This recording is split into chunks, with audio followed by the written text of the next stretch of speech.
പ്രണയതാണ്ഡവം ഭാഗം 35. രചനാ സംഭാഷണം രുദ്രപ്രിയ. വീട്ടിലെത്തിയ പാടെ സോഫയിലേക്ക് കയറി കിടന്നു ആദി. പുറത്ത് വണ്ടിയുടെ ഒച്ച കേട്ട് അമ്മ എഴുന്നേറ്റ് വന്നു. എന്താ അച്ചു, നീ ഈ രാത്രിയിൽ എവിടെ പോയതാ? ചോദിച്ചുകൊണ്ട് മകൻ്റെ മുഖത്തേക്ക് നോക്കുമ്പോൾ കണ്ടു വലിഞ്ഞു മുറുകിയിരിക്കുന്ന അവൻ്റെ മുഖം. അല്പം മുമ്പ് വരെ നടന്ന കാര്യങ്ങളെല്ലാം അമ്മയോട് പറയുമ്പോൾ കരയാൻ പോലും മറന്നിരിക്കുന്ന അമ്മയെയാണ് ആദി കണ്ടത്. എന്തിനാ അച്ചു നീ അവളെ അവിടെ തനിയാക്കിയിട്ട് വന്നത്? കൂടെ കൂട്ടാമായിരുന്നില്ലേ?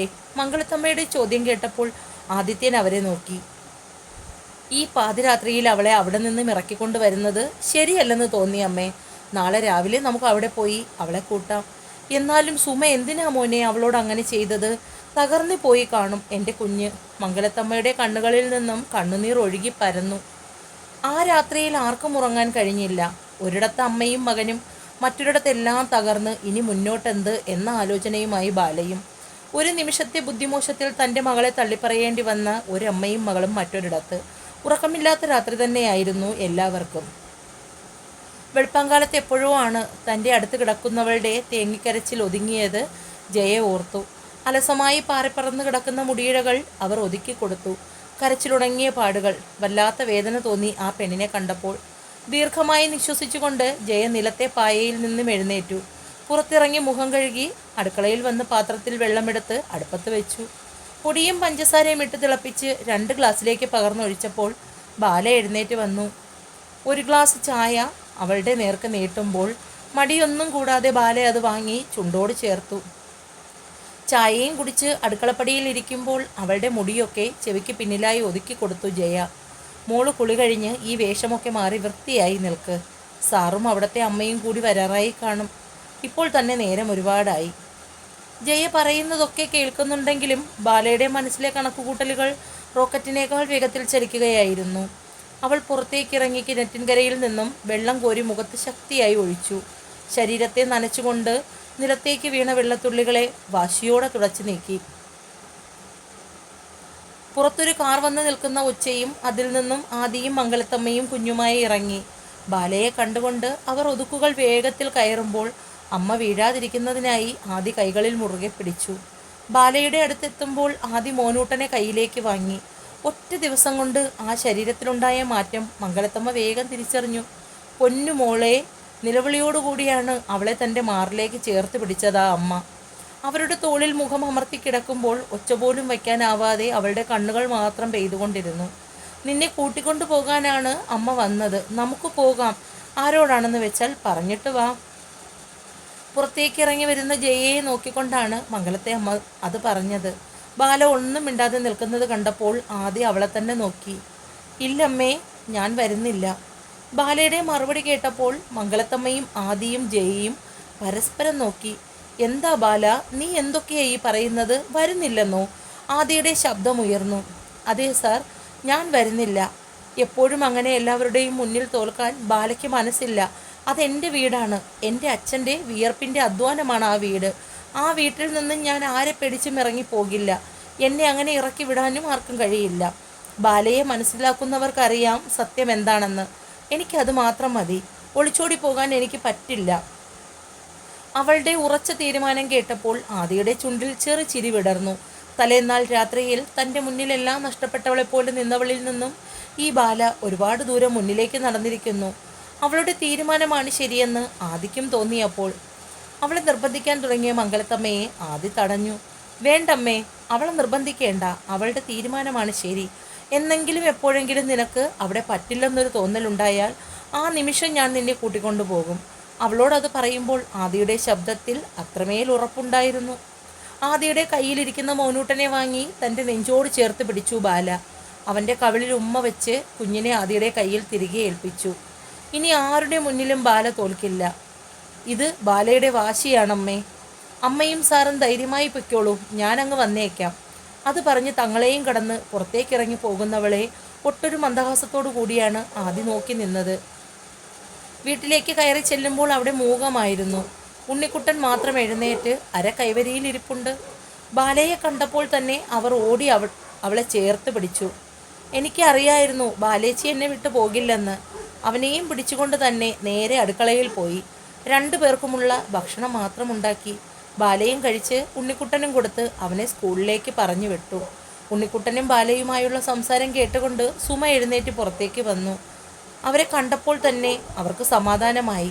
അവൾ മറ്റൊരിടത്തും പോയില്ലല്ലോ എന്ന്. മോളെ ബാലയെ, അമ്മ പറയുന്നതൊന്ന് കേൾക്ക്. ബാലയുടെ എരിയുന്ന കണ്ണുകൾ കണ്ടപ്പോൾ പറയാൻ വന്നത് നിർത്തി സുമ അകത്തേക്ക് തന്നെ പോയി. കുളിച്ച് വേഷം മാറി മൊബൈലും കയ്യിലെടുത്തുകൊണ്ട് നേരെ പൊന്നുമംഗലത്തേക്ക് തിരിച്ചു. പതിവ് പോലത്തെ വേഗത ഒന്നുമില്ലായിരുന്നു ബാലയുടെ പ്രവൃത്തികളിൽ. എങ്കിലും അവളെ തനിച്ചാക്കാതെ എപ്പോഴും മംഗലത്തമ്മ മോനൂട്ടനുമായി പിന്നാലെ ഉണ്ടായിരുന്നു. ഇടയ്ക്കിടയ്ക്ക് കമലം അവളോട് എന്തെങ്കിലും സംസാരിക്കുന്നതിനായി അടുത്തേക്ക് ചുറ്റിപ്പറ്റി വന്നുവെങ്കിലും മംഗലത്തമ്മയുടെ സാന്നിധ്യം അറിഞ്ഞുകൊണ്ട് തന്നെ ആ അവസരം നഷ്ടമായി. നിരാശയോടെ അവർ തിരികെ പോകും. ഇടയ്ക്കിടയ്ക്ക് നെഞ്ച് വിങ്ങുന്നതും വേദന കണ്ണീരായി പുറത്തേക്ക് വരുന്നതുമൊക്കെ ബാല അറിയുന്നുണ്ടായിരുന്നു. അപ്പോഴെല്ലാം വാശിയോടുകൂടി അവൾ തുടച്ചു മാറ്റും. ഉച്ചയ്ക്ക് ആതിഥ്യം വരുമ്പോൾ ബാല ഉണ്ണിക്കുട്ടൻ്റെ കൂടെ അമ്മയുടെ മുറിയിൽ ഉറക്കമാണ്. ആദിക്കുള്ള ചോറ് വിളമ്പിക്കൊടുത്തത് അമ്മയാണ്. അവൾ എന്തെങ്കിലും കഴിച്ചോ അമ്മേ? ഒരുപാട് നിർബന്ധിച്ചപ്പോൾ എന്തെങ്കിലും കഴിച്ചെന്ന് വരുത്തി. പുറമേ കാണിക്കുന്നില്ലെങ്കിലും അവളുടെ ഉള്ളിൽ അടങ്ങാത്ത കടൽ പോലെയാണ് സങ്കടങ്ങൾ. അവളുടെ അമ്മയുടെ ഭാഗത്തു നിന്നും ഇങ്ങനെ ഒരു പ്രതികരണം ഒരിക്കലും പ്രതീക്ഷിച്ച് കാണില്ല. പാവം. കഴിപ്പ് മതിയാക്കി എഴുന്നേറ്റ് പോകാൻ നേരം അമ്മയുടെ മുറിയിലേക്ക് അവൻ്റെ കണ്ണുകൾ ഒരിക്കൽ കൂടി നീണ്ടു. വൈകുന്നേരത്തെ ചായയും പലഹാരങ്ങളും എല്ലാം ആക്കി കൊടുത്തതിന് ശേഷം ഉണ്ണിക്കുട്ടന് മാത്രം കഴിക്കാനുള്ള ഭക്ഷണം അവൾ പൊതിഞ്ഞെടുത്തു. ഇനി അതിൻ്റെ ആവശ്യമേ ഉള്ളൂ. അമ്മ, എനിക്ക് ആ വീട്ടിൽ മറ്റാരെയും നോക്കണ്ട. ഉച്ചയോടുകൂടിയാണ് ലക്ഷ്മി എഴുന്നേറ്റത് തന്നെ. അപ്പോഴും സുമ കിടക്കുകയായിരുന്നു. എഴുന്നേറ്റ ഉടനെ തന്നെ അവൾ നേരെ അടുക്കളയിലേക്ക് ചെല്ലുമ്പോൾ പാത്രങ്ങളെല്ലാം ഒഴിഞ്ഞിരിപ്പുണ്ട്. വിശപ്പ് കൊണ്ട് അവൾക്ക് ദേഷ്യം വന്നു. എന്നിട്ടും അവൾ ഒന്നും ചെയ്യാൻ കൂട്ടാക്കാതെ നേരെ മുറിയിൽ പോയി. ആരോടോ ഉള്ള പ്രതിഷേധം പോലെ ബെഡിൽ കയറി കിടന്നു. വൈകുന്നേരം ഉണ്ണിക്കുട്ടൻ സ്കൂളിൽ നിന്ന് വന്ന് അരത്തിണ്ണയിൽ തന്നെ ബാലയെയും കാത്തിരുന്നു. അവൾ മുറ്റത്തെത്തുമ്പോൾ തന്നെ ബാലേച്ചീന്ന് വിളിച്ച് ഓടി അടുത്തേക്ക് ചെന്നു. മോൻ പോയി വേഗം ഡ്രസ്സും മാറി കൈയും കാലും കഴുകി വാ. കൊണ്ടുവന്ന ആഹാരം പാത്രത്തിലേക്ക് മാറ്റുമ്പോൾ തന്നെ ഉണ്ണിക്കുട്ടൻ ഡ്രസ്സ് മാറി വന്നു. അതത്രയും അവനെ കഴിപ്പിച്ച് ആ പാത്രവും കഴുകി വെച്ചുകൊണ്ട് ബാല അലക്കാനുള്ള തുണികളും എടുത്ത് പുറത്തേക്കിറങ്ങി. ബാല പുറത്തേക്കിറങ്ങുന്നത് കണ്ടതും ലക്ഷ്മി അടുക്കളയിൽ കയറി നോക്കി. എന്നാൽ അവിടെ ഒന്നും ഉണ്ടായിരുന്നില്ല. ദേഷ്യത്തിൽ പാത്രങ്ങൾ വലിച്ചെറിഞ്ഞുകൊണ്ട് ഉണ്ണിക്കുട്ടൻ അടുത്തേക്ക് ചെന്നു. നിന്റെ ചേച്ചി കൊണ്ടുവന്ന ആഹാരം മുഴുവൻ നീ ഒറ്റയ്ക്ക് ഇത് കഴിച്ചോ? ഇവിടെ ബാക്കിയുള്ളവർക്കൊന്നും കഴിക്കണ്ടേ? അപ്പോഴേക്കും ബാല കുളി കഴിഞ്ഞ് അകത്തേക്ക് വന്നു. ബാലയുടെ മുന്നിൽ വന്ന് എന്തോ പറയാനായി തുടങ്ങിയതും അവൾ ലക്ഷ്മിയെ മൈൻഡ് പോലും ചെയ്യാതെ തൻ്റെ റൂമിലേക്ക് പോയി. ബാല സമരം തുടങ്ങിയെന്ന് മനസ്സിലായ ലക്ഷ്മി ഒന്നും മിണ്ടാതെ അകത്തേക്ക് പോയി അമ്മയെ വിളിച്ചു. അമ്മ ഇങ്ങനെ കിടന്നാൽ എങ്ങനെയാ? എനിക്ക് വിശക്കുന്നു. എന്തെങ്കിലും കഴിക്കാനുണ്ടാക്ക്.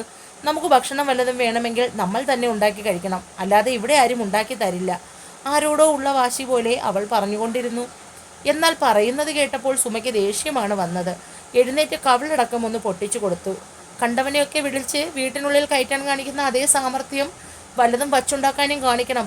ആർക്കും ഇനി ഒന്നും വെച്ച് തരാൻ എന്നെക്കൊണ്ട് പറ്റില്ല. വേണമെങ്കിൽ വച്ചുണ്ടാക്കി കഴിച്ചാൽ മതി.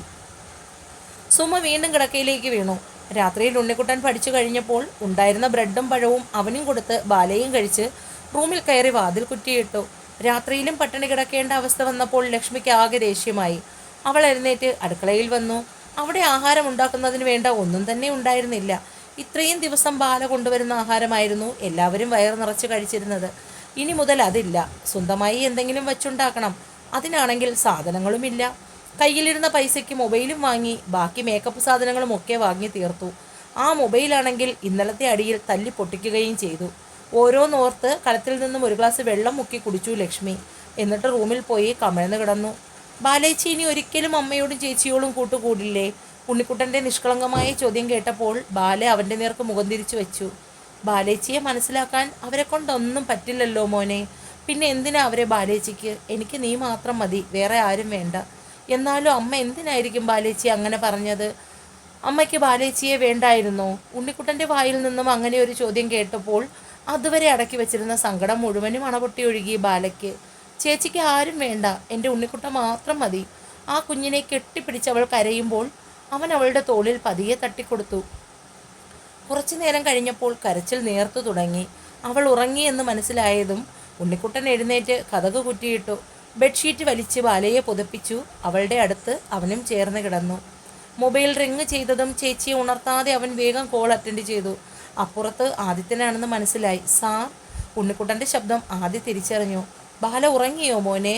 ആ ആ ഒരുപാട് കരഞ്ഞു, എന്നെ കെട്ടിപ്പിടിച്ച്. ചേച്ചി ഇവിടെ നിന്നാൽ ഇനിയും സങ്കടപ്പെടുകയുള്ളൂ. സാർ ചേച്ചിയെ കൂട്ടിക്കൊണ്ടു പോകുമോ? അവൻ്റെ നിഷ്കളങ്കമായ ചോദ്യം കേട്ടപ്പോൾ ആദി നെടുവീർപ്പെട്ടു.